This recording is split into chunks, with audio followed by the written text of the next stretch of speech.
Hey, thank you. I just want to extend a warm welcome to Hamish Graham, who is the CEO of PumpCX. Thank you. Really happy to be here. Excited to be at Enterprise Connect this year. Yeah, it's going to be a great show. First day here at Caesars Forum. People are a bit confused and turned around, I think, specifically about where they're supposed to be going. But Hamish, for those of our listeners and viewers who are not familiar with what you guys do, what is it exactly that you guys do? So we are an AI assurance platform, and we use AI to look at the performance and ensure that platforms are behaving correctly. And especially it's become a lot more important as people have started to implement AI and are moving from pilot into actual usage to make sure that systems are behaving, staying within their guardrails and operating correctly. Yeah, all cylinders firing, as they say.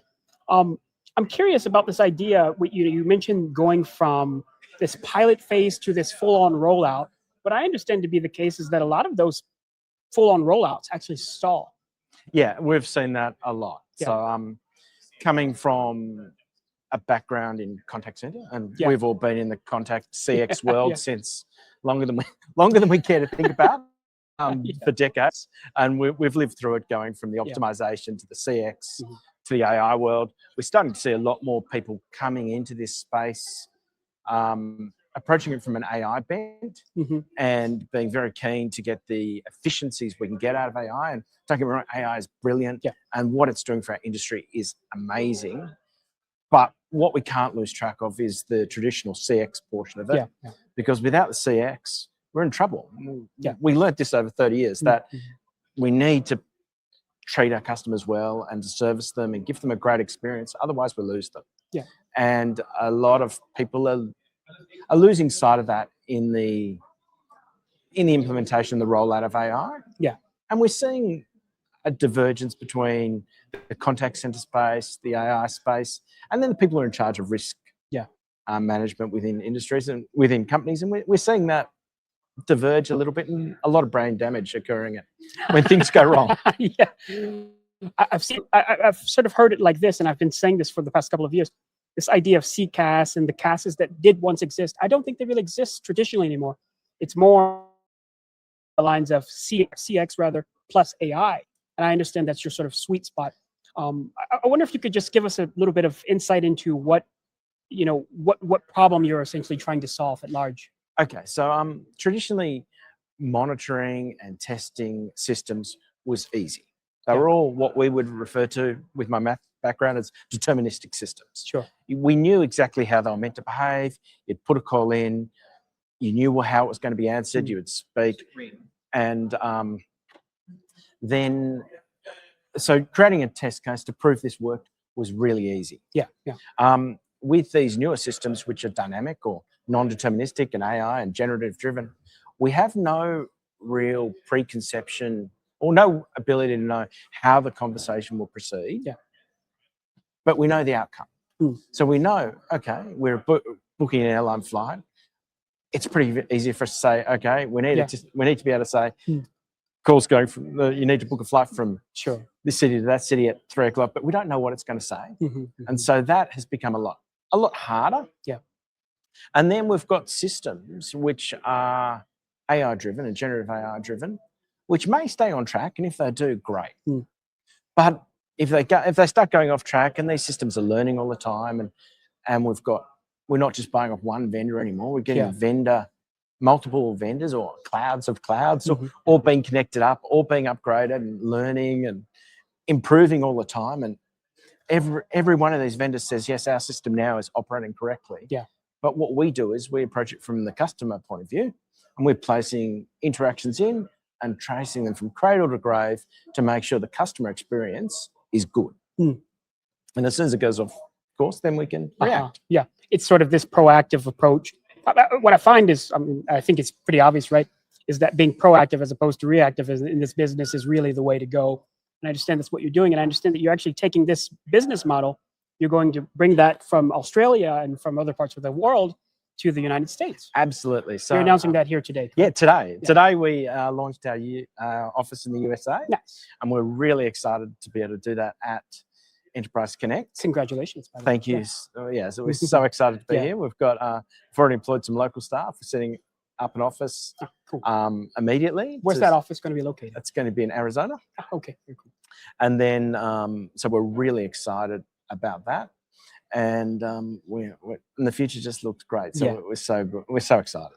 What is that partner opportunity like for those who maybe want to?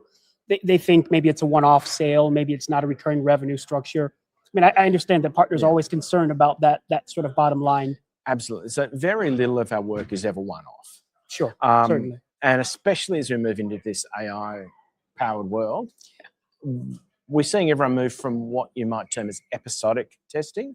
So we know there's an upgrade coming. We need to test for that. Yeah. Or we know there's a fire season coming up. We need to test. Versus AI systems, they're learning and modifying all the time. Yeah. And there's people making changes from one end to the other across all these vendors all the time. So we need to be continuously monitoring to understand, are we staying within our guardrails?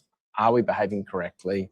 And we've seen some spectacular examples of it going well, but we've also seen some of it where things go off the rails, and the news being the news, you don't hear about when something's going well, but when something's going poorly, you hear a lot about it, and the brand damage people are suffering is immeasurable in time at times. What might if I'm a partner, considering partnering with PumpCX, what would be to my advantage? Why would I want to work with you guys? Absolutely. So, firstly, the majority of our sales is through partners. It always has been. We do operate directly. We operate through partners. Sure. As a partner, you're able to bring somebody in who is able to provide this end-to-end coverage of the testing, to give assurance about the CX, and we're able to do it in an independent fashion. Can you elaborate on the independent nature of that? Yeah, absolutely. So a lot of the vendors have their own internal test. Sure. So you go to the AI person, they'll say, our AI is working perfectly. The cloud contact center platforms where everyone's monitoring on platform will tell you it works. Yeah. What we're doing is independently, as an independent verification layer, we're able to come in and say, as a customer, on any of your media channels, we're able to place interactions through and say, yes, this system is working correctly now. Okay. Yeah. And then the other big part of it is, under a deterministic system, you can put a couple of test cases through when you're sure, that's behaving itself. Now, given that the responses are being generatively AI created, we need to actually run these a lot more times. Yeah. So it's taken the ability to run this manually off the table. There was always that ability, well, maybe I could manually test this, but that's just not feasible when you need to do 1,000 test cases. It's not really to your advantage, right? I mean, you're going to spend a lot of time doing that. Automation really is what you're talking about. Automation in the end. Absolutely, and it's just further reinforced why this is. It was already required, and it was a bad decision to manually test before, but this has made it just infeasible. Well, I know about manual testing. That's a different story. But Hamish, if folks want to come talk to you today, you guys are exhibiting on the, you have a booth, correct? Absolutely. So we've got a booth in there, 227. 227? Yep. Okay. And we're also, look us up LinkedIn. We've got a website, pump.cx. We'd love to speak to people, partners and customers. Anyone who wants to know more, we'd be really interested to speak with you. Nice. Well, there you have it, folks. Here today from Enterprise Connect, and we're going to be bringing you continuing coverage from today's event.